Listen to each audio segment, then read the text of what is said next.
life and communication for happy life and stress management. இந்த தலைப்பில் வகுப்பை எடுக்க நம்மிடையே வருகை புரிந்துள்ள MSK லைஃப் கிளினிக் ஃபவுண்டேஷனின் சேர்மன் அண்ட் ஃபவுண்டர் MSN ஹாய்தின் சார் அவர்களை நம் தொழில்நுட்ப பயிற்சி மையத்தின் சார்பாகவும் அனைத்து பணியாளர்கள் சார்பாகவும் வருக வருக என வரவேற்கிறேன். இப்போ சார் அவங்களை பற்றி சொல்லணும் பார்த்தீங்கன்னா, அவங்க அறிவுசார் கோட்பாட்டை பற்றி பல்வேறு டிவி FM வானொலியில் தொடர் விழிப்புணர்வை கொடுத்து கொண்டுள்ளார்கள். மேலும் பெண்கள் மற்றும் பெண் குழந்தைகளுக்கான முதலுதவி ஆலோசனை பெறுவதற்கான ஜஸ்டிகாம் என்ற செல்போன் வழி சேவையை முதலாக ஆரம்பித்து கடந்த 10 ஆண்டுகளாக சிறப்பாக செய்து கொண்டு உள்ளார்கள். Stress clinic, learning lab etcetera இன்னும் நிறைய இருக்கு. சார் அவங்க செய்யற கிளாஸஸ், கண்டக்ட் பண்ற கிளாஸஸ் பத்தி எல்லாம் சொல்லணும் பார்த்தீங்கன்னா நிறைய இருக்கு.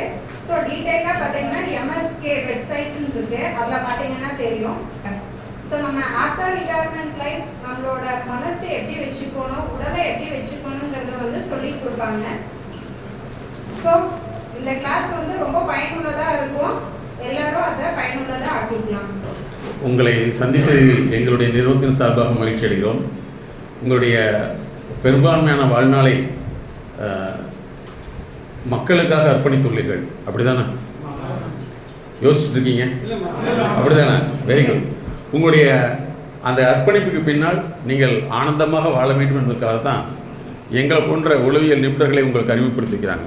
உங்கள் வாழ்நாளில் உங்களுடைய வளர்ச்சிக்காக, அது கல்வி வளர்ச்சியாக இருக்கலாம், பொருளாதார வளர்ச்சியாக இருக்கலாம், அல்லது குடும்பம் சார்ந்த உறவுகளை மேம்படுத்துவதாக இருக்கலாம், அல்லது சமூகத்தில் நமக்குன்னு ஒரு அந்தஸ்து உருவாக்குறதா இருக்கும். இதுக்கு வந்து யாராவது எங்கேயாவது கன்சல்டன்சி போயிருக்கமா? போனதே இல்லை. ஆனால் இது எப்போ உருவாக்கப்பட்டதுன்னா 1879 மனசு எப்படி வேலை செய்யுதுன்னு கண்டுபிடிக்கிற லேப் உருவாக்கிட்டாங்க. எப்போ? 1879. ஏன் அப்படின்னா இது சாமானிய மக்களுக்கு அல்ல. சாமானிய மக்களுக்கு அறிவு கிடையாது. அறிவு யாருக்குன்னா மேல்மட்டக்கு தான். அதனால தான் சைக்கிக் அப்படின்னா ஆன்மான்னு அர்த்தம். ஓகே, அதனால் வந்து இந்த மாதிரியான விஷயங்கள் வந்து வெளியில் வரவே வராது. ஏன்னா இது முற்றிலும் வந்து அறிவு ஆராய்ச்சி சார்ந்தது. அதனால் இந்த 3 மணி நேரம் நீங்கள் உங்கள் கூட வந்து ஸ்டூடெண்ட்டாக இருக்க போகிறீங்க. ஓகே ஸ்டூடெண்ட், வயசாகிடுச்சு ரிட்டையர் ஆக போகிறோம் அப்படின்னு நினைக்கவே கூடாது. ஏன்னா நீங்கள் வந்து இளமையாக இருக்கணும், வேண்டாமா? இருக்கணும். இருந்தால் தான் நல்லது, இல்லைனாலும் நல்லது. யாருக்கு நல்லது? ஆஸ்பத்திரிக்கு நல்லது. அப்படிதான். மொத்தத்தில் நல்லது 2 நல்லது. ஒன்று நமக்கு நல்லது, இன்னொன்று அடுத்தவங்களுக்கு நல்லது. இப்போ நீங்கள் இப்படி இருந்தீங்கன்னா எல்லாத்துக்கும் நல்லது, பொதுவாக உங்கள் குடும்பத்துக்கு நல்லது. ஓகே, ஸோ இந்த ரிட்டையர்மெண்ட்டில் வந்து நீங்கள் ஃபஸ்ட்டு தெரிஞ்சுக்க வேண்டியது, உங்கள் நோட்டை எடுத்துக்கங்க. இந்த ப்ரோக்ராம் பேர் MSK ப்ரோக்ராம். எங்களுடைய நிறுவனத்துடைய பேர் வந்து MSK life clinic foundation. MSK life clinic foundation. இது கோயம்புத்தூர், சென்னை, மும்பையிலும் இருக்குது. எங்களுடைய செல் நம்பர் 93 600 53 930. மேடம் வந்து அவங்க சைக்காலஜிஸ்ட்டு, பெண்களுக்கான பெண் குழந்தைகளான சிறப்பு உளவியல் நிபுணர். அவங்க பேர் வந்து Priya madam, psychologist Priya madam. பொதுவாக வந்து எங்கள் நிறுவனத்துடைய நம்பர், மேடத்துடைய நம்பர் அடுத்து நாங்கள் சொல்கிறேன். அவங்க பெண் குழந்தைகளுக்கு ஸ்பெஷலிஸ்ட்டு. அது மட்டும் இல்லாமல் திருமணமாகக்கூடிய பெண்கள், திருமணம் ஆனதுக்கு பின்னாடி பெண்களுக்கு வரக்கூடிய வாழ்க்கை சிக்கல், அதை வந்து சரிப்படுத்தி லட்சக்கணக்கான பெண் குழந்தைகளையும் திருமணத்துக்கு பின் வரக்கூடிய இந்த டைவர்ஸ் பற்றியும் சரிப்படுத்தியிருக்காங்க. அவங்களுடைய செல் நம்பர் வந்து 93 602 53 930. 93 602 53 930. எங்களுடைய அஃபிஷியல் யூடியூப் சேனல் வந்து MSK life TV. MSK life TV. இதில் போனீங்கன்னா நிறைய வீடியோஸ் போட்டிருப்போம். அது வந்து எல்லாமே வாழ்க்கையை மேம்படுத்துறது. முதல்ல நீங்கள் வாழ்க்கைன்னு என்னென்னு தெரிஞ்சுக்கணும். வாழ்க்கைன்னா நம்ம என்ன நினச்சி வச்சுருக்கோம்? நீங்கள் எங்ககிட்ட பேசலாம். ஏன்னா நீங்கள் 2 இனிமேல் 3 மணி நேரத்துக்கு ஸ்டூடெண்ட். Okay student? ஓகே, இந்த வார்த்தை நல்லா இருக்குதா? நல்லா இருக்குதா? எல்லாம் சாரு போங்க வாங்கன்னு பேசிட்டு உங்களை வயசானவங்களை காமிச்சிருக்கிறத விட நீங்கள் இனிமேல் ஸ்டூடெண்ட். Okay student? ஓகே, நான் கேட்குற கேள்விக்கு நீங்கள் தப்பாக பதில் சொல்லணும், கரெக்டாக பதில் சொல்லணும் இல்லையா? நம்ம எல்லாத்துக்குமே வந்து ஒரு விஷயத்தை தெரிஞ்சுக்கணும். நமக்கு எல்லா விஷயம் தெரியும், ஆனால் தெரியாது. தெரியாதுங்கிறது தெரியாது, தெரியுங்கிறத தெரியும் மாதிரி சொல்லிட்டு இருக்கோம், அவ்வளோதான். சரி, ஓகே. ஸோ இனிமேல் நீங்கள் என்ன செய்யணும், ஸ்டூடெண்டாக இருக்க போகிறீங்க. ஃபஸ்ட்டு நீங்கள் தெரிஞ்சுக்க வேண்டியது வாழ்க்கைன்னா என்ன அப்படின்னு. இது வரைக்கும் நமக்கு என்ன சொல்லி கொடுத்துருக்காங்க? எனக்கு உங்களுக்கு ஒரே மாதிரி சொல்லி கொடுத்துருப்பாங்க, இன்னும் மாற்றமாக சொல்லி தர மாட்டாங்க. ஏன்னா எனக்கு சொல்லி கொடுத்த வாத்தியார் தான் உங்களுக்கு சொல்லி கொடுத்துருப்பாரு. ஏன்னா அவர் படித்த காலேஜில் தான் எங்கள் வாத்தியார் படிச்சிருப்பார். அவருக்கு சொல்லிக் கொடுத்த வாத்தியார் அப்படி தான் சொல்லி கொடுத்துருப்பாரு. அப்படி சொல்லி கொடுக்காமனால தான் பிஎட்டில் வந்து எஜுகேஷனல் சைக்காலஜின்னு ஒன்று இருக்குது. யாராவது சொல்லி கொடுத்துருக்காங்களா? சொல்லுங்கள். எந்த டீச்சர் சொல்லியிருக்காங்களா? என் பையன் படிக்கலைன்னா பையனை டியூஷன் அனுப்புன்னு சொல்லியிருக்காங்களே தவிர தெரப்பியூட்டிக் கன்சல்டன்சி அனுப்புன்னு யாராவது சொல்லியிருக்காங்களா? அதுக்கு போல் என்ன செய்யறாங்க, டியூஷன் போகிறாங்க, கோச்சிங் போகிறாங்க. நீங்கள் படிக்கக்கூடிய கல்வி வந்து உங்களுக்கு சொல்லிக் கொடுக்குற கல்வி இருக்கல்லவா, நான் ரீயூசபிள் எஜுகேஷன் எழுதிக்கிங்க. நீங்கள் உங்கள் குழந்தைகளுக்கு இதுவரை சொல்லிக் கொடுக்குறது நான் ரீயூசபிள் எஜுகேஷன். நீங்கள் திரும்ப பயன்படுத்த முடியாத கல்வி தான் உங்களுக்கு சொல்லிக் கொடுக்குறது நான் ரீயூசபிள் எஜுகேஷன். நீங்கள் அந்த எஜுகேஷனை வந்து பயன்படுத்த முடியாது. இது எப்படின்னு கேட்குறீங்களா? இப்போ ஒரு 6th ஸ்டாண்டர்ட் படிக்கிற குழந்தைக்கு நீங்கள் சொல்லிக் கொடுக்கறது கரெக்ட், ஏன்னா அதுக்கு தெரியாது. ஆனால் 10th படித்தாலும் சொல்லிக் கொடுக்கணும், +2 படித்தாலும் சொல்லிக் கொடுக்கணும், ஏன் காலேஜ் ஒன்றாலும் சொல்லிக் கொடுக்கணும். அதை விட கவர்மெண்ட் வேலைக்கு போனால் கூட எக்ஸாமுக்கு 3 வருஷம் படிக்கணும். எதுக்கு போனாலும் நீங்கள் படிக்கிற படிப்பை வச்சு அந்த படிப்பை படிக்க முடியாது அப்படின்னா அந்த படிப்பு உங்களுக்கு பயனற்றதான் இருக்குது. சரியா? கரெக்டாக தப்பா? சரி, பள்ளிக்கூடமே படிக்காத ஒருத்தர் தொழிற்சாலை வச்சிருக்காரு, பள்ளிக்கூடம் வச்சிருக்காரு, காலேஜ் வச்சிருக்காரு. வேலை கொடுக்கறவருக்கு வேலை வாய்ப்புன்னு போடுறாங்க, வேலை வாய்ப்பு கொடுக்குறவர் படிக்கவே இல்லை, படித்தவர் வேலைக்கு போகிறாரு. அப்படின்னு என்ன அர்த்தம்? நம்முடைய படிப்பு வந்து திரும்ப பயன்படுத்த முடியாத கல்வி. சரிங்களா? அதுக்கு தான் நீங்கள் என்ன செஞ்சீங்கன்னு கேட்கலாம். எங்களுடைய MSK லைஃப் கிளினிக் ஃபவுண்டேஷன் ஒரு மாணவர் படிக்கலைன்னா எப்படி ரத்தத்தை டெஸ்ட் பண்ணுறீங்களோ அவங்களுடைய படிப்பை டெஸ்ட் பண்ணுறதுக்கு லேர்னிங் லேப்னு வச்சுருக்கோம். யாருக்காவது தெரியுமா? 25 வருஷம் செஞ்சுட்ருக்கோம் லேர்னிங் லேப். அந்த குழந்தைகள் ஏன் படிக்கலை அப்படின்னு கண்டுபிடிச்சு அந்த குழந்தைகளை மாற்றுறதுக்கு தனியான கன்சல்டன்சி கொடுக்குறோம். அந்த குழந்தைகிட்ட நீங்கள் எப்படி நீங்கள் நடந்துக்கிறங்கிறது பேரண்டிங் கன்சல்டிங் கொடுக்குறோம், பேரண்ட்டுக்கு தனியாக. ஏன்னா நிறைய பேரண்ட் வந்து இப்போ என்ன செய்கிறாங்கன்னா, எங்ககிட்ட வரக்கூடிய கேசஸ் வந்து இந்த 10 வருஷம் எப்படி வருதுன்னா, luxury life style disorder, luxury life style disorder. சின்ன குழந்தைய அதுக்கு எதையுமே செய்ய முடியாமல் காஸ்ட்லியான பெருமைக்கான ஒரு நிறுவனத்தில் சேர்த்து விட்டு ஏசி ரூமில் படிக்க வச்சு அதுக்கு போகிறப்போலாம் காரில் கூட்டிகிட்டு போய் பஸ்ஸில் கூட்டிகிட்டு போய் அவங்களால வந்து இயல்பு நிலைக்கு பெற்றோர்கள் 40 வயசு ஆகிறப்ப அவங்க 20 வயசு ஆயிரும், சில 50 வயசு ஆகிறப்ப 20 வயசு ஆயிரும். அந்த சமயத்தில் வந்து அந்த குழந்தைகள் வேலைக்கு போகாமல் வீட்லேயே இருந்துட்டு எனக்கு இது பிடிக்கல அது பிடிக்கலன்னு சொல்லிட்டு பேரண்ட்டுடைய பேலன்ஸ் எல்லாமே குறைச்சது. 2 பேலன்ஸ், ஒன்று பேங்க் பேலன்ஸு, இன்னொன்று அவன் ஃபிசிக்கல் பேலன்ஸ். கரெக்டு. உடல் நலம் எல்லாமே கெட்டு போய் கடைசியில் வந்து இவ்வளவு நான் கஷ்டப்பட்டு படிக்க வச்சேன், எனக்கு கஷ்டப்படாமல் இருக்குன்னு நான் சொல்கிறேன். அதுக்கு என்ன சார் எங்கிட்ட கேட்பாங்க, அப்படி விட்டுருக்குன்னு. சார் என்ன சார் இப்படி சொல்கிறீங்க? ஏன்னா 23 வருஷம் எப்படி வச்சுருக்கீங்க? ஏசி ரூமில் ஐசியூவில் இருக்கிற மாதிரி வச்சுருக்கீங்க. கரெக்டாக? ஐசியூ ரூமில் வந்து பாத்ரூம் போனோட கழுவிடுவாங்க. கரெக்டாக? ஆமாவா இல்லையா? நீங்கள் தனியாக யூரின் கூட போக வேண்டியது இல்லைன்னா டியூப் போட்டுருவீங்க. இதே மாதிரி அவன் என்ன செய்கிறாங்கன்னா எந்த வேலைக்கு போக மாட்டேங்கிறான் இல்லைங்களா? இதுதான் வந்து நான் ரீயூசபிள் எஜுகேஷன். ஆனால் நாங்கள் என்ன பண்ணிட்டு இருக்கோம் 25 வருஷமாகவே ரீயூசபிள் எஜுகேஷன். அதாவது ஒரு மனிதனை மாற்றுவதற்கு 3 ஆண்டுகள் தேவை. 3 ஆண்டுகளை மாற்றிட்டோம்னா டிஎன்ஏ மாறிடும். அப்படி தான் எங்களுடைய மாணவர்கள் வந்து கிட்டத்தட்ட 178க்கு மேலே வந்து டாக்டர்ஸாக இருக்காங்க. எங்களுடைய ஸ்டூடெண்ட். நாங்கள் வந்து எடுக்கிறது வகுப்பு கிடையாது, பகுப்பாய்வு. வகுப்பு வேறு, பகுப்பாய்வு வேறு. ஓகே, இப்போ உங்ககிட்ட கேட்குற கேள்வி வாழ்க்கையில் என்னென்னு சொல்லி கொடுத்துருக்காங்க சொல்லுங்கள். ஆளுக்கு ஒரு பதில் நீங்கள் சொல்லியது. இன்றைக்கி நீங்கள் ஸ்டூடெண்ட்டாக மாறிட்டீங்க. ஓகே ஸ்டூடெண்ட், ஆளுக்கு ஒரு ஸ்டூடெண்ட் சொல்லுங்கள் சார். நீங்கள் சொல்லுங்கள். வெக்கமே படக்கூடாது. இனிமேல் நீங்கள் வந்து என்ன யங் பீப்புளை மாறி போகிறீங்க. அவமானப்படுறதுக்கு வெக்கப்படுறதுக்கு அத்தனை பேருமே குழந்தைகளால் அவமானப்பட்டு வாழ்கிறாங்க. தெரியுமா உங்களுக்கு? குழந்தைகளால் அவமானப்படக்கூடிய அத்தனை பேர் நீங்கள் ஸ்டடி பண்ணணுமா?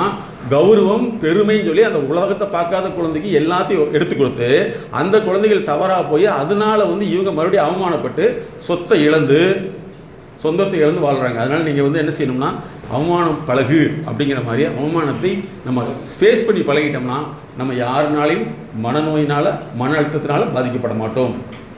இல்லைங்களா? ஓகே, சொல்லுங்க பார்க்கலாம். சார் சொல்லுங்கள், வாழ்க்கைன்னு என்னன்னு சொல்லிட்டு நீங்கள் தப்பாகவே சொல்லுங்கள். தப்பு இல்லை, அதனால தான் ஏற்கனவே சொல்லிட்டேன். நீங்கள் தப்பாக கரெக்டாக சொல்லுங்கன்னு சொல்லிட்டேன்.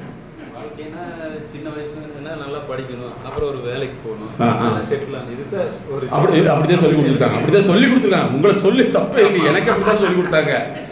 ஏங்க நான் வேற நாட்டிலே வந்தேன், நம்ம கூட போட்டு தான் படித்தேன்.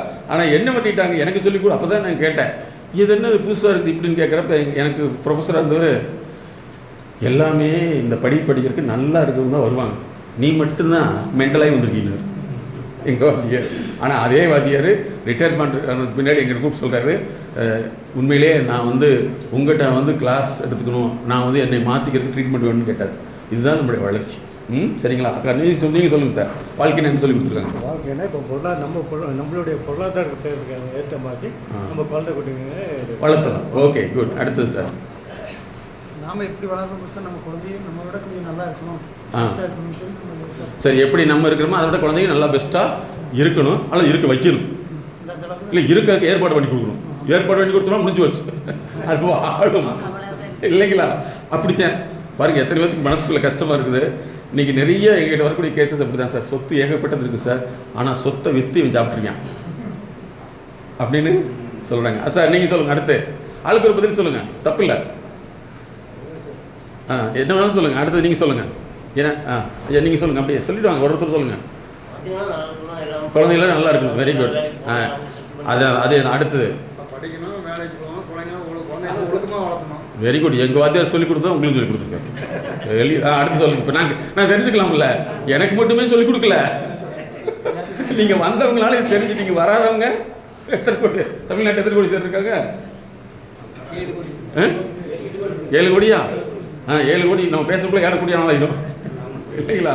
ஓகே, அடுத்து சொல்லுங்கள் ஐயா. நீங்கள் சொல்லுங்கள், ஒருத்தர் சொல்லிட்டு வாங்க, தப்பு இல்லை. இருங்க ஒன்றுனா ஒரு லைனில் வரலாம். எல்லாத்துக்கும் நீங்கள் கண்டிப்பாக பேசி தான் தீரணும். ஏன்னா நான் உங்களை அடுத்த லெவலுக்கு கொண்டு போக மாட்டேங்க. கரெக்டாக தப்புங்களா? நீங்கள் இனிமேல் எங்கே போனாலும் சரி, சுய கருத்துக்களை பேசணும் தவறு இல்லை, சுய கருத்துக்களை பேசக்கூடிய யாருன்னு தெரியாமல் பேசுறது தப்பு இல்லைங்களா? ஏன்னா எல்லாமே ஒரு விஷயத்தை தெரிஞ்சுக்கணும். ஒரு மனிதனுடைய கேட்குறாங்கல்ல, அவங்க கேட்குறாங்க, நம்ம பேசுகிறத கேட்குறப்ப அவங்க முன்னாடி ஒரு 10-20 பேக் வச்சுருப்பாங்க. என்னென்னா, அவன் சரியில்லைங்க அப்படின்னா கரெக்ட், அந்தாள் சரியில்லை அப்படின்னு போட்டு வச்சுக்குவாங்க. நீங்கள் சரியில்லைன்னு சொல்லுவீங்க, அவர் என்ன செய்வாங்க, ஒரு பேக்கில் இவர் பிடிக்காத ஒரு வெறுப்பில் ஒருத்தர் இருப்பார்ல, அவருடைய பேரில் சேர்த்து வச்சுட்டு கரெக்ட் நீங்கள் சொன்னீங்க அந்தாள் சரியில்லைன்றாங்க. நீங்கள் என்ன சொல்லியிருப்பீங்க?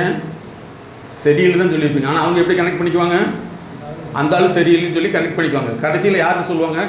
நீங்கள் சொன்னதாக வேற யார்ட்டும் சொல்லுவாங்க. இப்படி ஒவ்வொருத்தருமே ஒரு பேக் வச்சுருப்பாங்க. அந்த பேக்கில் ஒன்று போட்டுருவாங்க. அவங்களுக்கு சாதகமான வார்த்தையை, நீங்கள் சொன்ன வார்த்தையை உங்கள்கிட்டயே திருப்பி நீங்கள் இப்படி தான் சொல்லி நம்ப வச்சுருவாங்க. அது நடந்திருக்கா? உதாரணம் ஒன்று சொல்லுங்களேன், எக்ஸாம்பிள். இப்படி எப்படி பாதிச்சிருக்கு, இது எத்தனை பேர் பாதிச்சிருக்கோம் சொல்லுங்கள். ஏதோ ஒரு எக்ஸாம்பிள். சார் இந்த மாதிரி தான் நான் இப்படி சொன்னேன், அப்படி சொல்லிட்டு ஆயிடுச்சு, அப்படி சொன்னதுனால இப்படி ஆயிடுச்சு, இப்படின்னு எங்கிட்ட சொல்லல, எனக்கே புதுசாக இருக்கும்பாங்க. அப்படி ஏதாவது நடந்திருக்கா? நீங்கள் அமைதியை பார்த்தா எனக்கு எல்லா விஷயம் எனக்கு இருக்குது, எதை சொல்கிறது, 1 2 இல்லைங்களா? சாப்பிட்றதுக்கு முன்னாடி வரைக்கும் பிரச்சனையில் இருந்தேன். ஆமாம், அதான் சார், பணக்காரனுக்கும் பிரச்சனை இருக்குது. அவன் என்னென்னா ப்ராப்ளம் சால்வரை கண்டுபிடிச்சி அவங்ககிட்ட போய் தீர்த்துட்டு போயிட்டே இருக்கான். நம்ம பிரச்சனையை பிரச்சனை இல்லாட்ட சொல்லலை, அந்த பிரச்சனையை வாங்கி அவங்க பிரச்சனையை சொல்லி அந்த பிரச்சனை நம்ம பிரச்சனை ஒன்று சேர்ந்து பெரும் பிரச்சனையாக மாறிடும். அப்படித்தானே இல்லைங்களா? நம்ம நோயாளிகிட்ட போய் ட்ரீட்மெண்ட் கேட்டால் நம்ம தானே அறிவு குறைபாடுங்க. கரெக்டுங்களா? நோயாளிகிட்ட போய் ட்ரீட்மெண்ட் கேட்கலாமா?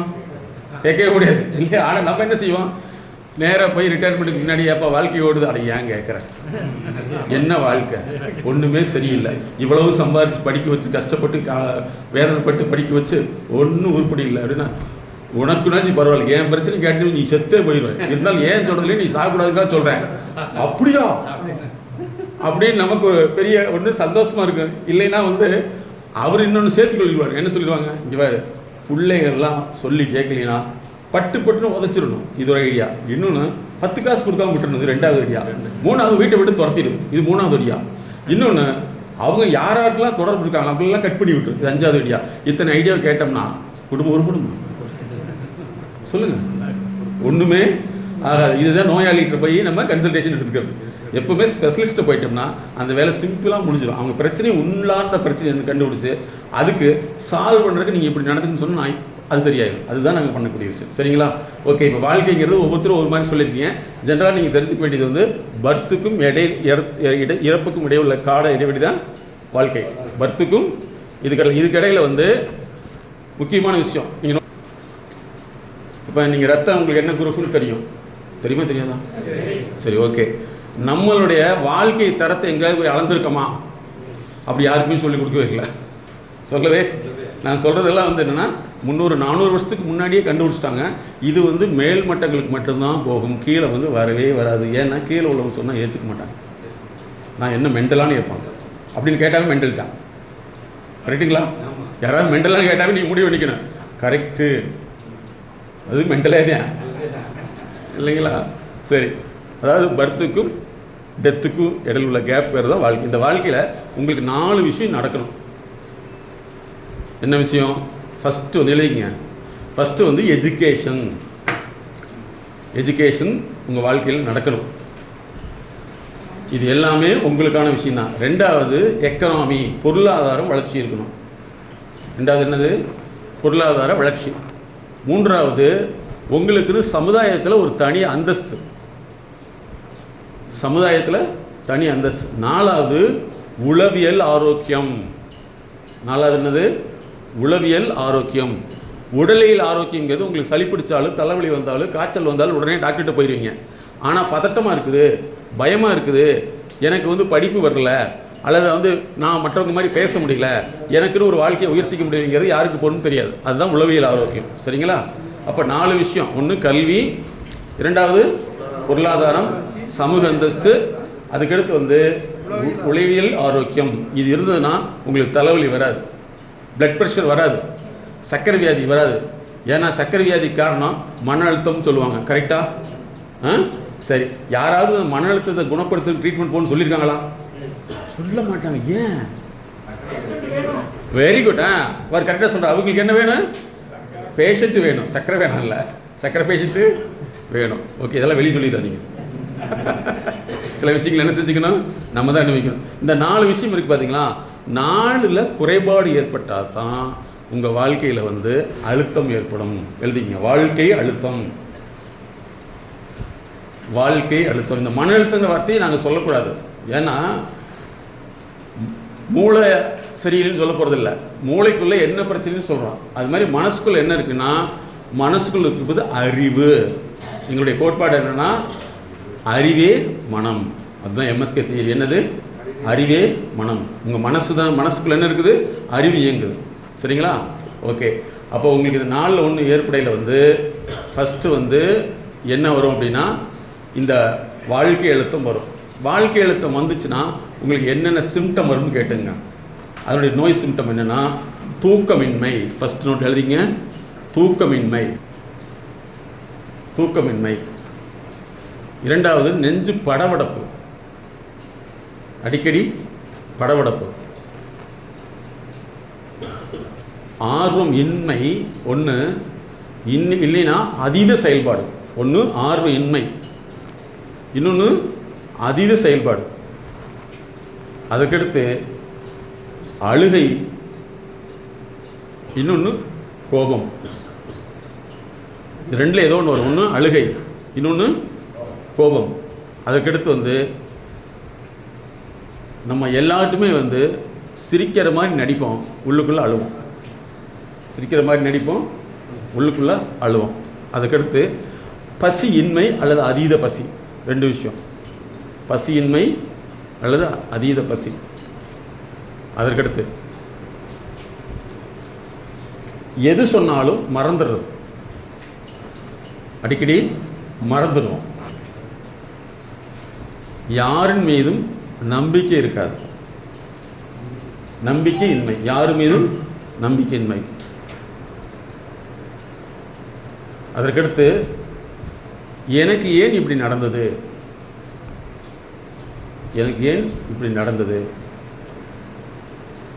நான் வாழ்ந்து என்ன செய்ய போகிறேன். இதுதான் வந்து வாழ்க்கையினால் வரக்கூடிய அழுத்தம். இதை அப்படியே விட்டுட்டுன்னு வச்சுங்களேன், இது அப்படியே இப்போவே முதல்ல வாழ்க்கை அழுத்தத்தை கண்டுபிடிச்சி மாற்றலைன்னா இது உடலில் இப்படி மாறிடும். இந்த உடலில் மாறக்கூடிய விஷயங்களை கண்டுக்காமட்டோம்னா தான் இது மனசிலிருந்து உடலுக்கு மாறிடும். அது என்னாகும், இந்த பிரச்சனை வந்து அறிவு ரீதியில் போய் அது உடலுக்கு மாறிடுச்சுன்னா தான் உங்களுக்கு வரக்கூடிய ரத்த அழுத்தம், உயர் ரத்த அழுத்தம். ரெண்டாவது ஹார்ட் ப்ராப்ளம்.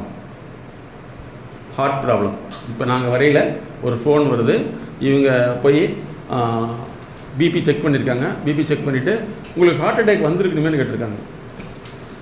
அவங்க வரலின்னு சொல்லியிருக்காங்க. ஆனால் எங்களுக்கு தெரியும் அவங்களுக்கு நிறைய ப்ராப்ளம் இருக்குது. அந்த ப்ராப்ளங்கள் தன்னுடைய குழந்தைகளால் வர்றது. குழந்தைகளுக்கு வந்து 30 வயசு ஆச்சுன்னு வச்சுங்களேன். 30 வயசு குழந்தைகள் வாழ்க்கையில் வாழலை, வாழ்க்கை சார்ந்த விஷயங்களை எடுத்துக்கலைங்கிறதுனால அழுத்தம். ஆனால் அது என்ன ஆயிடுச்சுன்னா இவங்களுக்கு அது உடல் நோயை உருவாக்கிடுச்சு. இன்னொன்று தெரிஞ்சுங்க, ஹார்ட் அட்டாக்ங்கிறது உலகத்தில் கிடையவே கிடையாது. வாழ்க்கை அட்டாக் தான். வாழ்க்கை அட்டாக் தான். ஹார்ட் அட்டாக்ங்கிறது கிடையவே கிடையாது. யாரை வேணாலும் கேட்டு பாருங்கள், என்னுடைய பிரச்சனைன்னு தான் சொல்லுவாங்க. பிரச்சனை என்னென்னு செய்ய தெரியாது. அப்போ இது உடல் நோயாக மாறிடுது. இந்த பிரச்சனைகள், இந்த உடல் நோயைத்தான் நம்ம குணப்படுத்துமே தவிர வாழ்க்கைக்கு போக மாட்டோம். அதனால தான் உலகத்திலேயே முதலாக வாழ்க்கைக்குன்னு கிளினிக் ஸ்டார்ட் பண்ணோம் நாங்கள் தான். என்ன clinic? MSK life clinic foundation அப்படின்னு ஸ்டார்ட் பண்ணோம். ஓகே ஸ்டூடெண்ட், இப்போ கொடுத்துட்டிங்களா? இதெல்லாம் நிறைய பேர்ட்டு சொல்லுங்கள். பல பேருக்கு இன்றைக்கி சின்ன வயசில் ஹார்ட் அட்டாக், 33 வயசில் ஹார்ட் அட்டாக். ஏன்னா ஒர்க் ப்ரெஷர். சரி, 40,000 அல்லது 50,000 சம்பளம் கொடுக்குறவங்க சும்மா வச்சுருப்பானா? ப்ரெஷர் கொடுக்க மாட்டாங்கல்ல. இல்லை அந்த வேலைக்கு தகுந்த மாதிரி நம்மளை தயார்படுத்திக்கணும்ல. கரெக்டாக தப்புங்களா? தயார்படுத்தலைன்னா என்ன ஆகும்? அதை நம்ம அழுத்தம்னு சொல்லுவோம். நமக்கு எந்த விஷயத்தை நம்மளால் உயர்த்திக்க முடியலையோ அதுதான் அழுத்தம். இப்போ நீங்கள் ஜிம் போகிறீங்க, முதல்ல 10 கிலோ 20 கிலோ 30 கிலோ தூக்கிட்டு வரணும் இல்லைங்களா? கடைசி வரைக்கும் 10 கிலோவிலே இருந்தீங்கன்னா முடியாது. இப்படி தான் நம்மளை என்ன பண்ணிடுறாங்கன்னா படிப்புலையும் அப்படி தான் சொல்லிடுறாங்க. திரும்பி மனப்பாடமாக இல்லை புரிஞ்சுக்கிறதானா புரியவே தெரியாது. சரிங்களா? அப்போ அதனால தான் நாங்கள் லேர்னிங் ஜிம்னே வச்சோம். இப்போ சிஏ படிக்கிறாங்க, ஐஏஎஸ் ஐபிஎஸ் படிக்கிறாங்க, டியூஷன் போகிறாங்க. எங்கிட்ட நிறைய பேர் வர்றாங்க, சிஏவுக்கு 3 வருஷம் படிக்கிறாங்க, அத்தனையும் ஃபெயில் சார், என்ன செய்யணும்னு தெரியலங்கிறாங்க. யார்கிட்ட பார்க்கணுங்கிறது எப்படி தெரியும்னா, சார் உங்களை பற்றி கேள்விப்பட்டு தான் வந்துங்கிறாங்க. 3 வருஷம் வேஸ்ட்டு. ரெண்டாவது ஒரு 20 வருஷம் வரைக்கும் சொல்லிக் கொடுத்தே படித்த ஒருத்தன் சொந்தமாக படித்தோன்னா எனக்கு பிடிக்கலிங்கிறான், எனக்கு படிக்க தெரியாதுங்கிறான். சார் என்ன சார் எழுத சொல்கிறீங்க அப்படின்னு கேட்குறான். சரிங்களா? அதனால் எப்படி பிரச்சனைகள் கன்வெர்ட் ஆகுது பாருங்கள். இப்போ இதுதான் நம்மளுடைய ப்ராப்ளம். அப்போ இனிமேல் நீங்கள் என்ன செய்யணும்னா, யாருக்கும் ஹார்ட் அட்டேக்கே வராது, வரவும் கூடாது, வரவும் அனுமதிக்கூடாது. அப்படி வருதுன்னா ஒரு மாதிரி நெஞ்சில் சுல்லுன்னு இருக்குது, ஒரு மாதிரி அழுத்தமாக இருக்குன்னா கண்டிப்பாக ஃபேமிலி ப்ராப்ளம் இருக்குது. அதை நீங்கள் டீல் பண்ண முடியாது. அந்த டீல் பண்ணுற மாதிரி எப்படி பண்ணது கன்சல்டேஷன் பண்ணி எடுத்துட்டிங்கன்னா அதுலேருந்து வெளியே வந்துடலாம். ஓகேவா? இதுதான் முடிஞ்சிட்டோம். சரி, இப்போ நீங்கள் ரிட்டையர்மெண்ட்டுக்கு பின்னாடி என்ன செய்யணும்னா, ஃபஸ்ட்டு நான் சொல்கிறது தான் புரிஞ்சுக்கணும். ஃபஸ்ட்டு எழுதிக்கங்க. ஃபஸ்ட்டு இன்றிலிருந்து யாருக்கும் அறிவுரை கூறக்கூடாது. யாருக்குமே அறிவுரை கூறக்கூடாது. ஏன் சார் அப்படிலாம் கூறினா என்ன ஆகும்? கூறு ஓட்டுருவாங்க. கரெக்டா? Hello, yes. நீங்கள் போய் நான் பெத்த மகனே, நாம் என்ன மகளே உட்காரு வா, ஏன் இப்படி பண்ணுற, ஏன் உனக்கு என்னாச்சு உனக்கு? எல்லாத்துக்கும் ரிட்டையர்மெண்ட் ஆகி பணத்தை எங்கிட்ட கொடுத்து போகிறாங்க, நீ என்னடான்னா பணத்துக்கு பதிலாக டார்ச்சரு பண்ணிட்டு இருக்கீங்க. அதனால் ஃபஸ்ட்டு அறிவுரை சொல்லக்கூடாது. என்னால் தாங்க முடியலையே அப்படின்னு கேட்டிங்கன்னா அப்போ வர பிரச்சனையை தாங்கிங்க, வர பிரச்சனையே தாங்கி. ஏன்னா உங்களுக்கு நான் அப்புறம் சொல்கிறேன், நீங்கள் உங்கள் டைப் ஆஃப் டிஎன்ஏன்னு நான் சொல்கிறேன். சரிங்களா? ஓகே. அப்போ ஃபஸ்ட்டு அறிவுரை சொல்லக்கூடாது. ரெண்டாவது, அதிகமாக அவர்களை பற்றி சிந்திக்கக்கூடாது. மற்றவர்களை நீங்கள் யார் சிந்திக்க போகிறீங்க?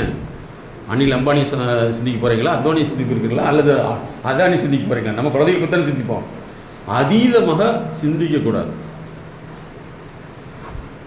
ஒருத்தருக்கு ஒரு பிரச்சனை, உதாரணத்துக்கு வேலைக்கு போக மாட்டேங்கிறான் அப்படின்னா அதுக்கு ஜாப் ஃபிட்னஸ்ங்கிற ஒரு கன்சல்டன்சி எடுத்து டெவலப் பண்ணிக்கணும். அதை விட்டு போட்டு வேலைக்கு போக மாட்டேங்கிறானே அவனை திட்டி, அவன் திருப்பி நீ வேலைக்கு போய் என்னென்ன சாதிச்ச அப்படின்னு அப்படி கேட்டு, அடுத்து உங்கள் அம்மா கூட்டிகிட்டான்னு சொல்லி, அப்பா கூட்டிகிட்டான்னு சொல்லி உலகத்தில் ஒரு 10-15 தலைமை தூக்கிட்டு மேலே ஒன்று வச்சுருக்கான். அதனால் எப்போவுமே இதை ஞாபகத்தில் அதீத அக்கறைப்படக்கூடாது. மூன்றாவது,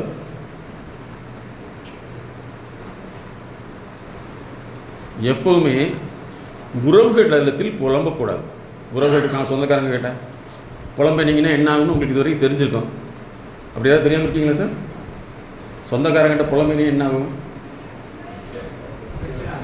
அவங்க என்ன செய்வாங்க? நீங்கள் சொன்னதை 4-5 சாக்கு வச்சுருப்பாங்க. அந்த சாக்கில் டேய் என்னடா உங்க அப்பா வந்து இப்படி சொல்லிட்டு இருக்காரு, நீ எப்படி தந்தாட்டு தன்னை வாழ்ந்தது தெரியல சொல்லுவாங்களா? அவன் நேராக வருவானா வந்துன்னு ஒரு கேள்வி கேட்பாள், ஒரு மாதிரி கேள்வி, நீலாம் ஃபுல் த பிளாங்க்ஸ்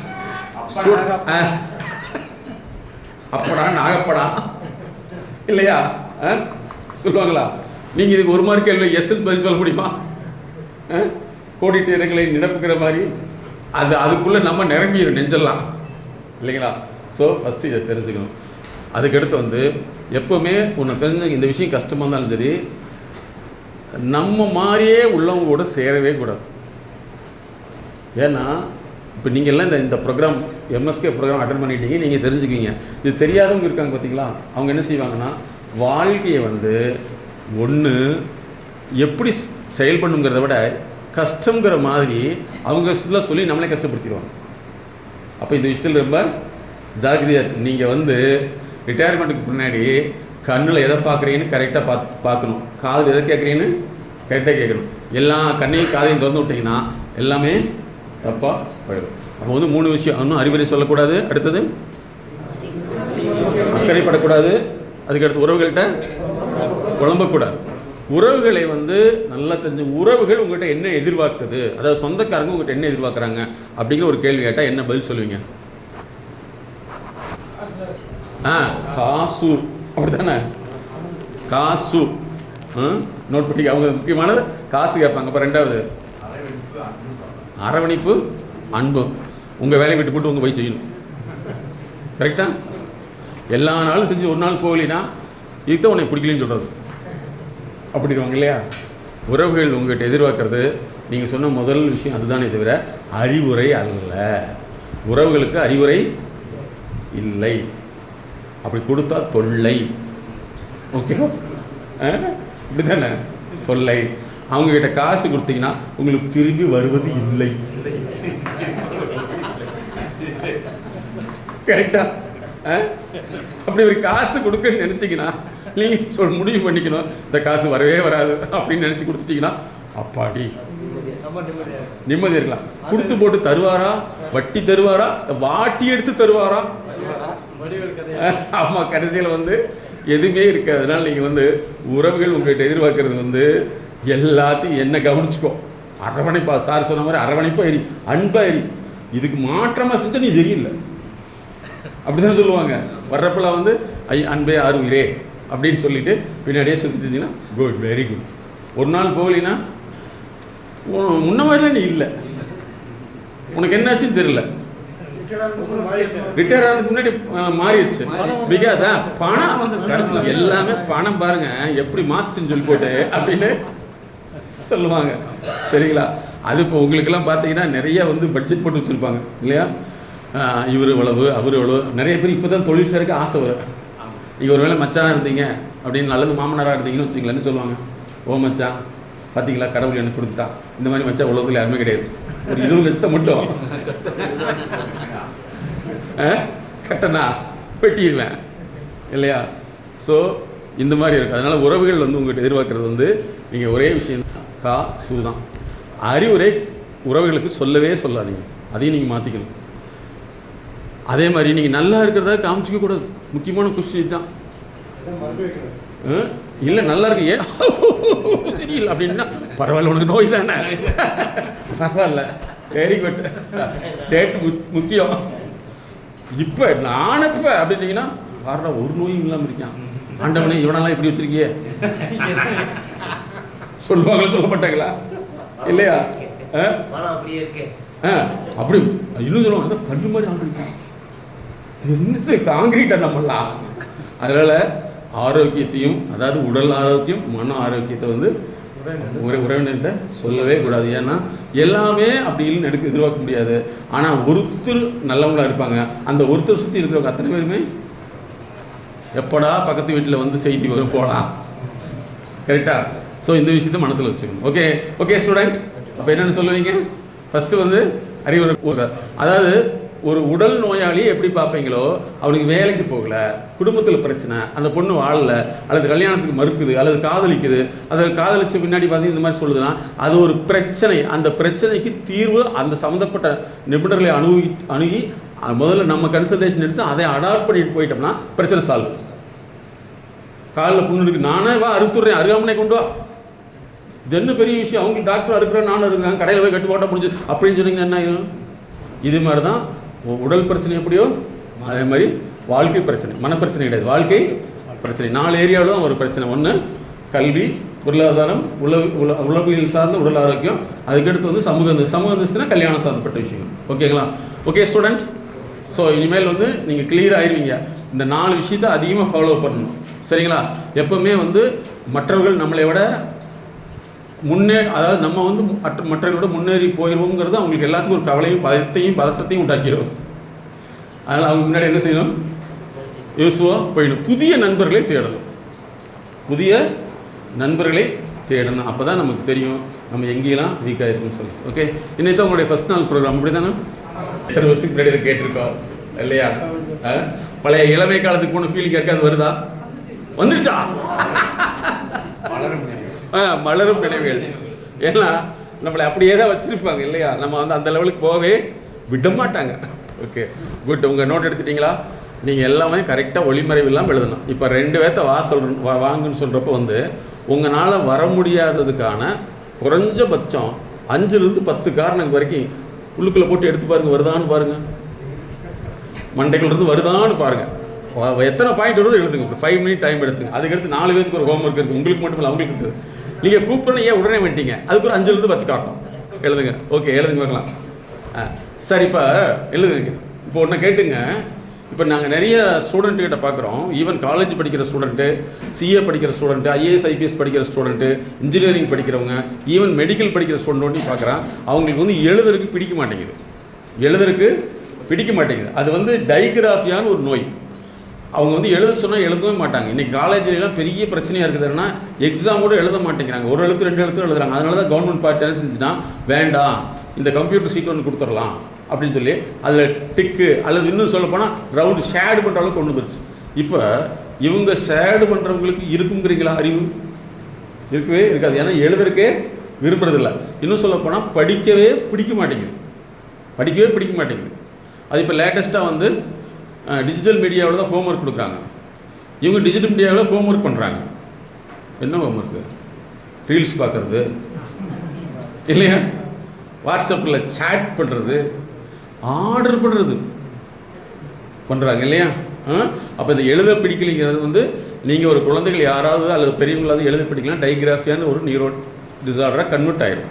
அதுக்கு முன்னாடி ரைட்டிங் தெரப்பி. அதே மாதிரி ரீடிங் பண்ண முடியலனா டிஸ்லெக்ஸியாகிற ஒரு ப்ராப்ளம். நிறைய பேருக்கு ரீடிங் பண்ணவே தெரியாது. இதுக்கெல்லாமே வந்து தனித்தனியான கன்சல்டன்சி இருக்குது. அது மினிமம் 3 மாதம் தேவைப்படும் ஒருத்தரை மாத்திரம். ஓகேவா? இப்போ நீங்கள் உங்களுக்கு தமிழ் தெரிஞ்சால் எழுதுங்க. இல்லை தமிழ் தெரியுது எழுதுறதுக்கு முடியலைன்னா இந்த பிரச்சனை கண்டிப்பாக உங்கள் குழந்தைகளுக்கு கண்ணே ஆகும்.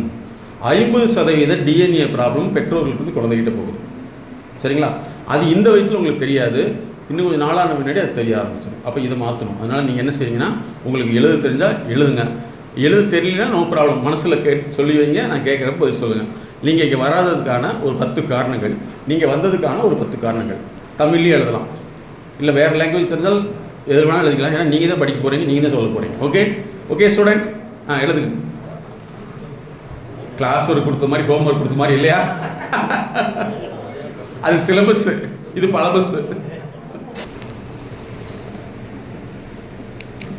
இன்னொரு முக்கியமான செய்தி நீங்கள் தெரிஞ்சுக்கணும். இந்த எழுதுறதன் மூலமாக உங்களுடைய மனம் வந்து வேலை செய்ய ஆரம்பிச்சிடும், மூளை இயங்க ஆரம்பிச்சிடும். உங்களுக்கு இப்போ பாருங்கள், நீங்கள் எழுதும்போது உங்களுக்கு எல்லா வார்த்தையும் தெரியும், அதை எடுத்து வந்து எழுதுறதுல எவ்வளோ சிரமம் இருக்குன்னு புரிஞ்சுக்க முடியுதா ஸ்டூடெண்ட்? எஸ் இதே ப்ராப்ளம் யாருக்கு இருக்கும்? வரமாட்டேங்குது. கரெக்டுங்களா? இதே பிரச்சனை யாருக்கு இருக்கும்? நம்ம குழந்தைகிட்ட இருக்கும். இதெல்லாம் நாங்கள் கண்டுபிடிச்சி தான் இந்த மாதிரி விஷயங்களை ஒன்றுன்னா 360 கன்சல்டன்சி சர்வீஸ் இருக்குது. எங்கள் கிளினிக் வந்து 10க்கு 10 தான், விளம்பரமே இருக்காது. அதுதான் பெரிய விஷயம். சரியா? அப்போ நமக்கு எவ்வளோ சிரமம் இருக்குதோ பாருங்கள். உள்ளுக்குள்ளே நம்ம பேசக்கூடிய வார்த்தைகள் தான் எல்லாத்துக்கும் புலம்புறோம், எல்லாட்டும் சொல்கிறோம். அது வார்த்தை மூளைக்குள்ளே போக மாட்டேங்குது. பிளாங்காக இருக்கிறது ஃபீல் பண்ண முடியுதுங்களா? இதுதான். அதனால தான் மாதங்களுக்கு உள்ள அவங்களுடைய அறிவை புதுப்பிக்கணும்.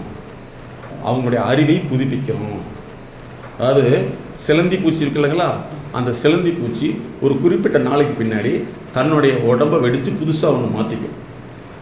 அதே மாதிரி 70 வயசில் கழுகு வந்து தன்னை புதுப்பிச்சுக்கும். எப்படின்னா தங்கிட்ட இருக்கிற முடியெல்லாம் பிடுங்கி எரிஞ்சிட்டு மூக்கெல்லாம் உடைச்சிட்டு அது வந்து ஒரு மலையிலிருந்து அது பத்னியாக இருந்து அதை தன்னை மாற்றிக்கும். காக்காய் இருக்குது பார்த்தீங்களா, காக்காய் வந்து ஒரு குறிப்பிட்ட நாள் ஆயிடுச்சுன்னா எறும்பு குழியில் போய் நின்றுக்கும். எறும்பு குழியில் அந்த எறும்பு கொட்டை கொட்டை கொட்டை கொட்டை என்ன அதுதான் அதுக்கு இன்ஜெக்ஷன். அது போய் உடம்புல உள்ள வியாதிகள்லாம் வெளியில் போயிடும். நல்லா யோசிச்சுங்க. ஸோ அதனால தான் நாங்கள் சொல்கிறோம், 35 வயசுக்கு மேலே நீங்கள் புதுப்பிக்கப்படலைன்னா உங்களுடைய பழைய ரத்தம் மாதிரி பழைய அறிவில் தான் இயங்கிட்டு இருக்கீங்க. அப்போ அறிவை புதுப்பிக்கிறது தான் உளவியல். அதுதான் நாங்கள் மைண்ட் செட் நாலேஜ் கோட்பாடுன்னு கண்டுபிடிச்சோம். அப்போ அறிவை புதுப்பிக்காமல அதுதான் நோய். பல பேருக்கு வயசாகவே இல்லை. ஏன்னா உங்களுக்கு மிகப்பெரிய அரசியல் தலைவர்கள்லாம் வந்து 80 வயசு 90 வயசுக்கு வளர்ந்துருக்காங்க. அத்தனை பேரும் 80 வயசு வரைக்கும் 90 வயசுக்கு எழுதிட்டு இருந்தாங்க. சரிங்களா? தன்னை சுற்றி எக்ஸ்பர்ட்டை வச்சுக்கிட்டாங்க. அப்போ எக்ஸ்பர்ட்டுடைய கன்சன்ட்ரேஷன் தன்னை வளர்த்துக்கிட்டே இருப்பாங்க. அதனால் நல்லா தெரிஞ்சுங்க, எனக்கு வயசாகிடுச்சுன்னு நினச்சிட்டிங்கன்னா அது வந்து வயசாகலை, நீங்கள் இயங்குறதுக்கு விரும்பலை, அந்த பேரை வச்சுட்டு வாழ்கிறோன்னு இருக்கும். என்னால் முடியலைன்னா உடலே முடியாத ஸ்டீஃபன் ஹாக்கின்ஸ் உங்களுக்கு கேள்விப்பட்டிருப்பீங்க. அவர் வந்து உடல் இயங்கவே முடியாது. அவர் உலகத்தை பற்றி கண்டுபிடிச்ச விஷயங்கள் பார்த்தீங்கன்னா அபரிதமான விஷயங்கள். இது நம்ம நாட்டிலே நிறைய பேர் அப்படி இருக்காங்க. உடல் இயங்காது, ஆனால் அப்போ தான் நம்ம வயசாகிடுச்சு, கோமோ ஸ்டேஜ்னு சொல்கிறோம்.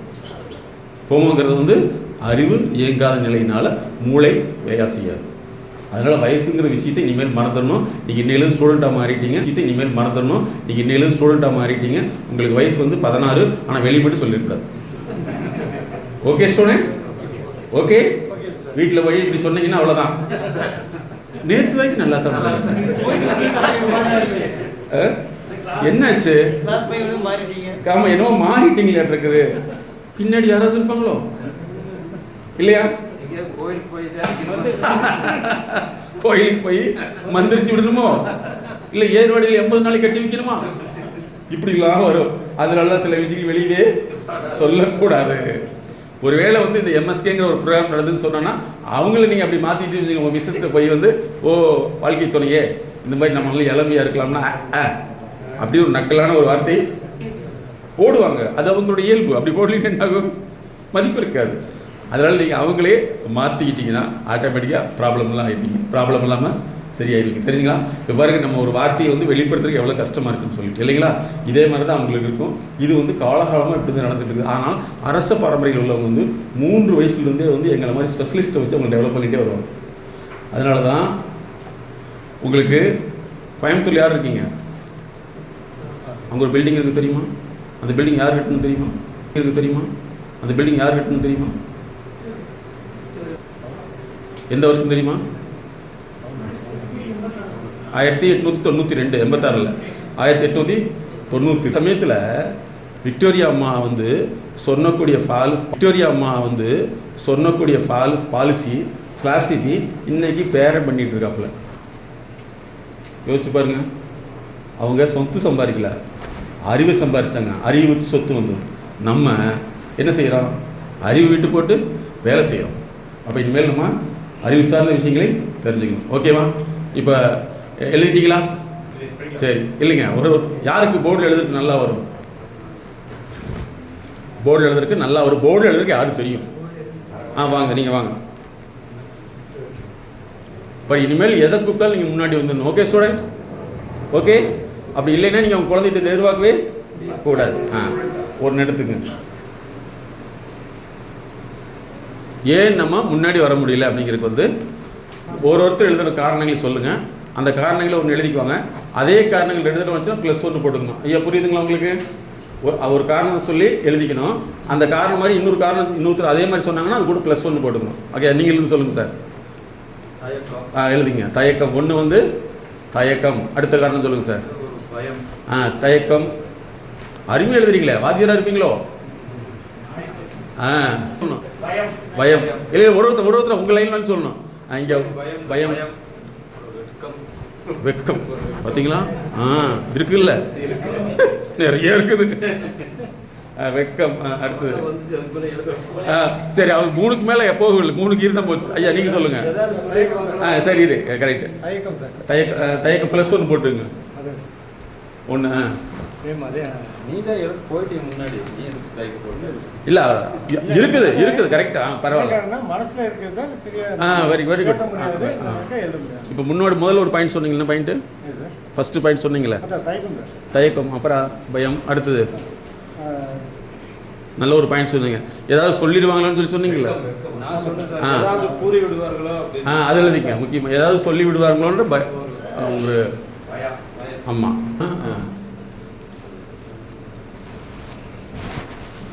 அடுத்தது சார் இருங்க ஐயா உங்ககிட்ட வரையில நீங்கள் அங்கே இருங்க நீங்கள் சொல்லிட்டீங்களா இருங்க ஒன்று சொல்லுங்க இருந்த ஐயா நீங்கள் சொல்லுங்கள் மூணாவது சொல்லுங்கள் சரி ஓகே அவர் ஒன்று சொல்லிட்டீங்களா அடுத்தது சொல்லிட்டீங்க அடுத்தது நடுக்கம் நீங்கள் எத்தனை பாயிண்ட் எழுதுங்க அத்தனை சொல்லுங்கள் எத்தனை பாயிண்ட் எழுந்திருக்கணும் அத்தனை பாயிண்ட் சொல்லலாம் எத்தனை பாயிண்ட் எழுந்திருக்கணும் அத்தனை பாயிண்ட் சொல்லலாம் சரி அடுத்தது பதட்டம்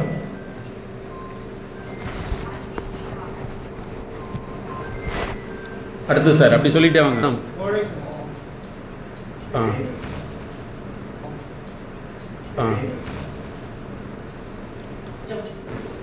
ஒருத்தர் அப்படி சொல்லிட்டோங்க அடுத்தது சார் இருக்கிற இங்கிருந்து வரட்டும் நீங்க மூணாவது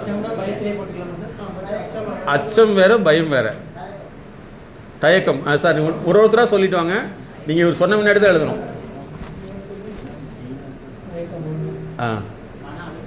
மன அழுத்தம் அடுத்து மன அழுத்தம்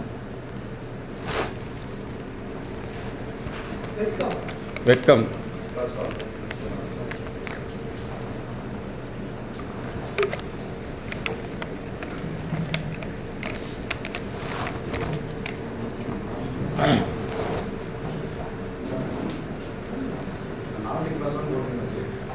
என்ன சார் ஓ எவ்வளோ அருமையா இப்படி ஒரு பதில் இல்லை கரெக்டு அதாவது வந்து சார் வந்து எந்த வேலை கொடுத்தாலும் சிம்பிளாக செஞ்சிருவார் இல்லையா எல்லாத்துலேயும் +1 போட்டிருக்காரு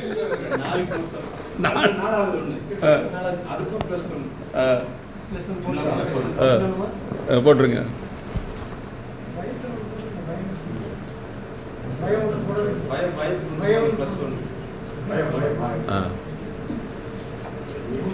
கூச்சம் எழுதுங்க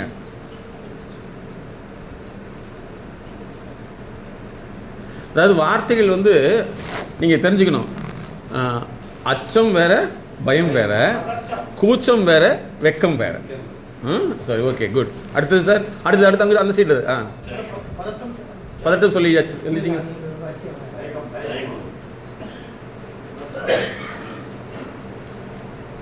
அடுத்தது சார் தயக்கம்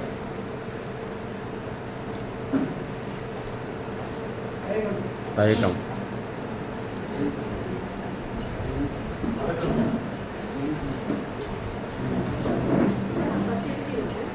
வெரி குட் பாருங்க ஒன்று இருங்க ஒன்றுன்னா சொல்லுங்க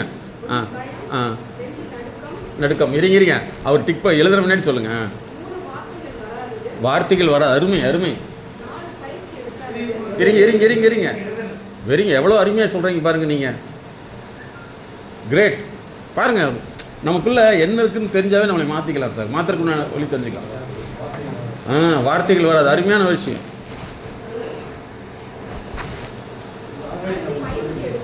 பயிற்சி எடுக்காதது வெரி குட் கரெக்ட் பயிற்சி எடுக்காதது அருமை அருமை பதில் கேள்வி கேட்டால் பதில் சொல்ல வேண்டுமே பதில் சொல்ல வேண்டும் சொல்ல அதான் வேண்டுமேங்கிறது ஒரு விதமான அது எழுதிங்க அனைவரும் முன் பேசுவது எப்படி கரெக்ட் வெரி குட் இருங்க ஒரு இளமையான ஃபீலிங் வருதுங்களா வெரி குட்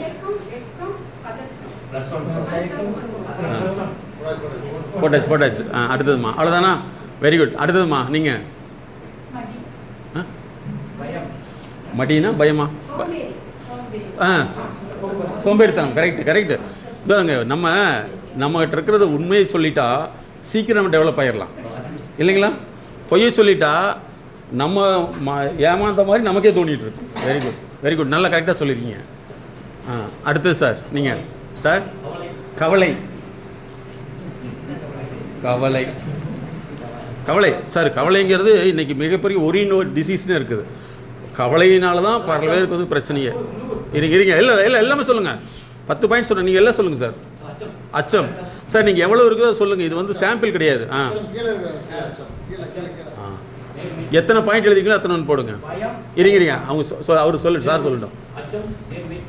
அச்சம் நேர்மை உங்களுக்கு இல்லையே. அதாவது நேர்மை இல்லைன்னா அவருக்கு நேர்மை இல்லைன்னு அர்த்தம் கிடையாது.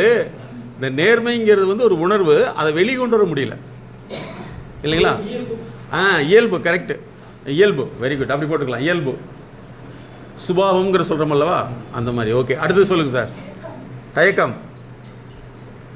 நீங்கள் எத்தனை பாயிண்ட் எழுதினா அத்தனை பாயிண்ட் சொல்லுங்கள் சார். அவங்க 3 பேர் சொல்லிட்டாங்களா? இருங்க. தயக்கம், பயம், அச்சம்.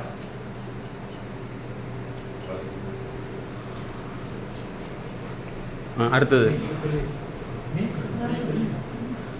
சார் சொல்கிறது கேட்டுங்க. தயக்கம்,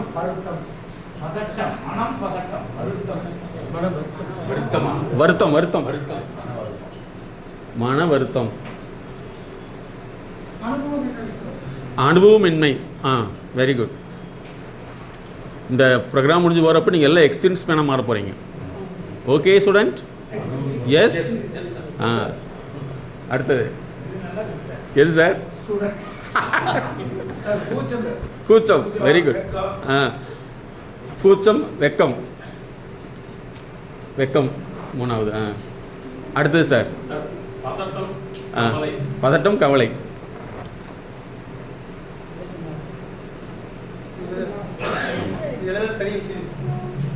எழுதாத.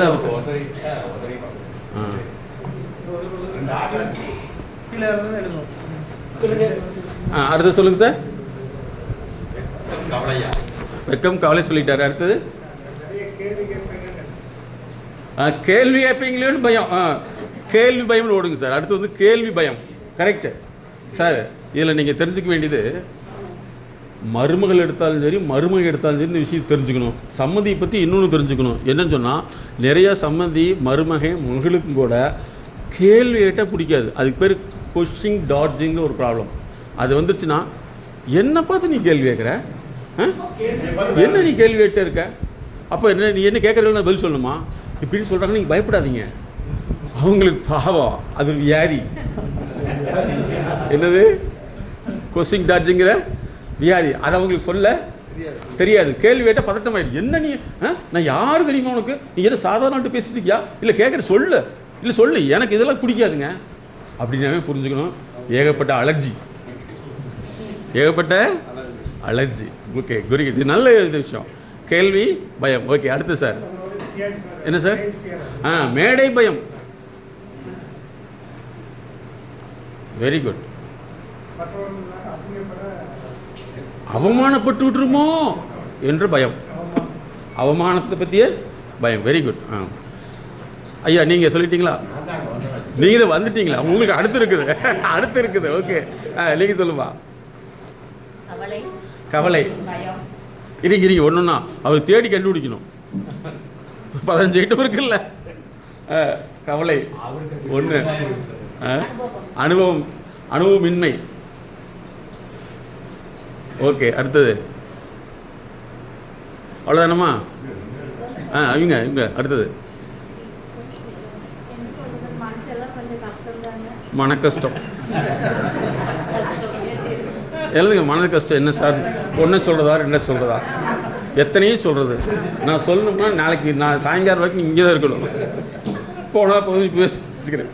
இல்லை, கரெக்டு தான். நிறைய பேர்த்துக்கு வந்து சார், இதை நான் தப்புன்னு சொல்ல வரல, இதெல்லாம் யார்கிட்ட போய் சொல்ல முடியும்? யாராவது சொன்னால் என்ன செய்வாங்க?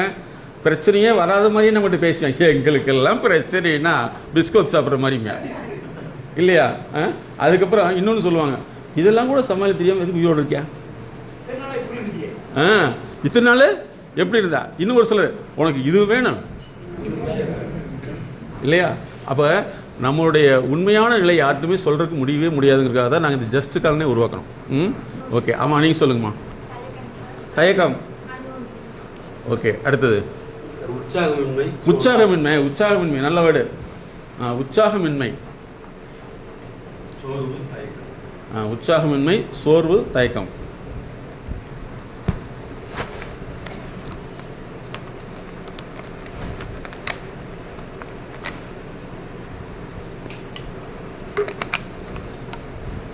அடுத்தது நீங்கள் சொல்லுங்கள் சார்.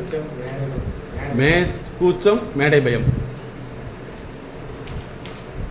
ஓகே, மேடை பயம்.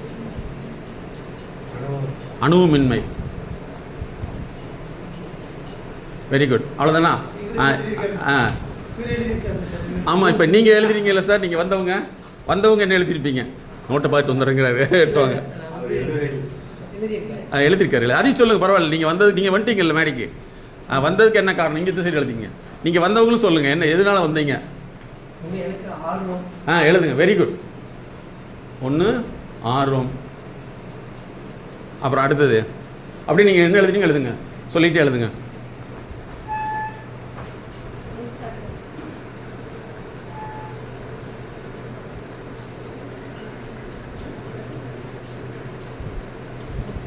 வகுப்பு நடத்துபவருடைய அணுகுமுறை. வகுப்பு நடத்துபவருடைய அணுகுமுறை. Very good. இருந்ததுனால ஈஸியாக வந்துட்டீங்க. பொதுவாக எங்களை மாதிரி ப்ரொஃபஷனல் எப்பவுமே எங்களுக்குன்னு எந்த விதமாக இருந்து வச்சுக்க மாட்டோம். எல்லாம் உங்களோட தான் நாங்கள் வாழ்வோம். அதுதான் சக்ஸஸ். மற்றவர்கள் செய்யணும்னு நினைக்கிறத நானே செய்யணும். Very good, very good. மற்றவர்களுக்கு முன் செய்தல், முன்னாடி வர்றது. Very good. முன்னெடுப்பு, அதுக்கு பேர் முன்னெடுப்பு. Very good. அடுத்தது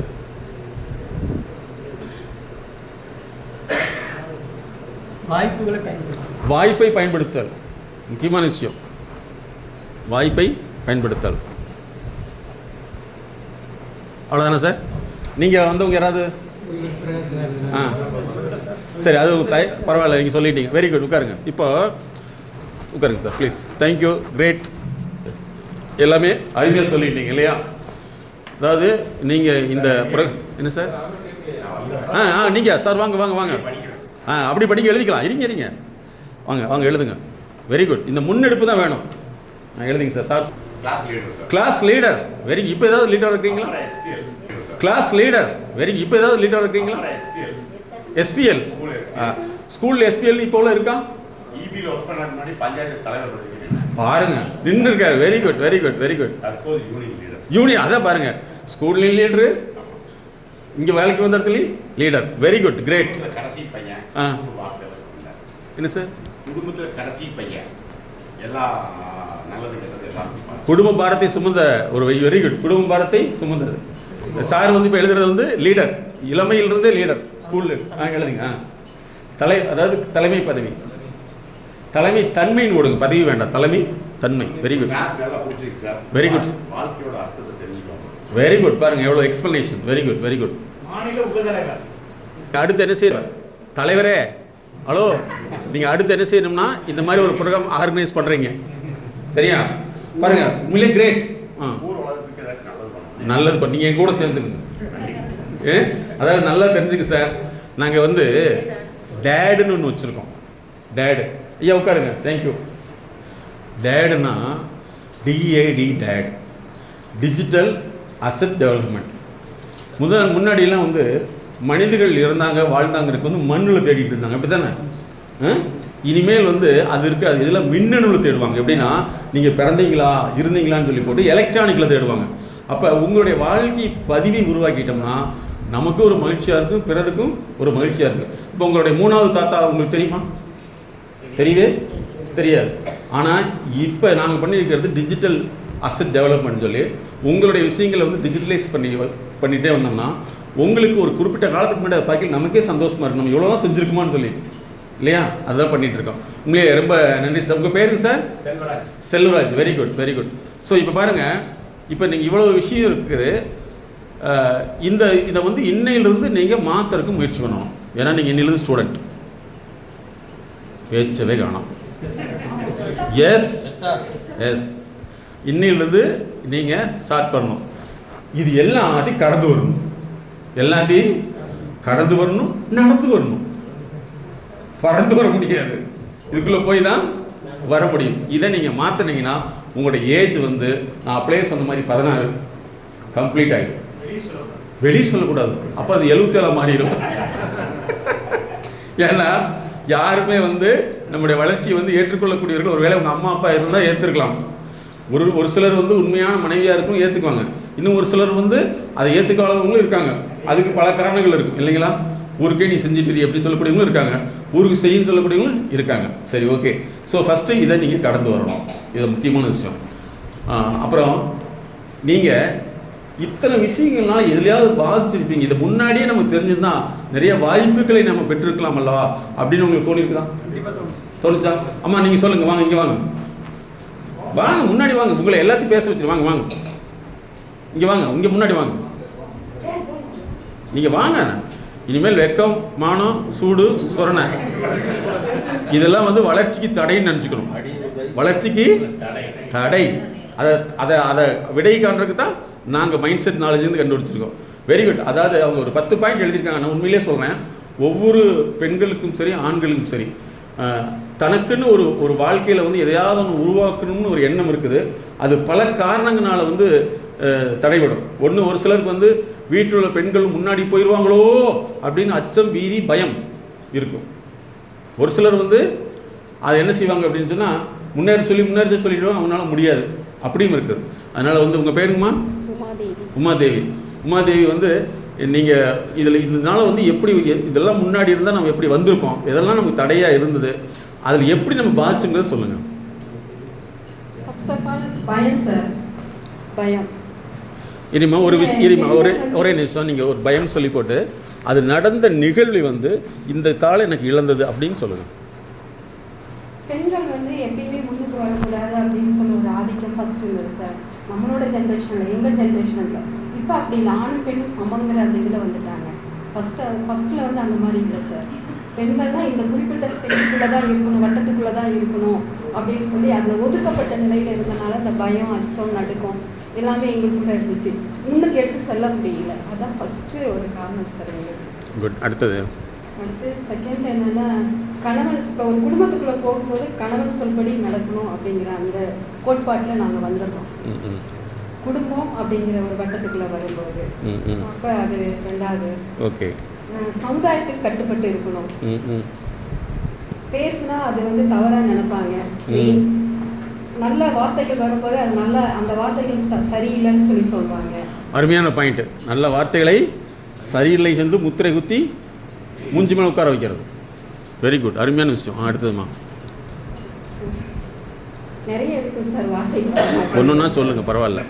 ஏன்னா இது உங்களுக்கு ஒரு வாய்ப்பாக இருக்கணும். நாங்கள் என்ன நினைக்கிறோம்னா எல்லாமே எங்களை மாதிரி நீங்கள் டெவலப் ஆகும்னு நினைக்கிறோம். இந்த உலகத்தில் மிகப்பெரிய விஷயம் என்னென்னா நமக்கு எது இயற்கை கொடுத்துருக்கோ அது நம்மளுதான் இல்லை. அதைத்தான் நாங்கள் வந்து எங்களுடைய அனைத்து வீடியோவிலையும் நாங்கள் போட்டிருக்கோம்.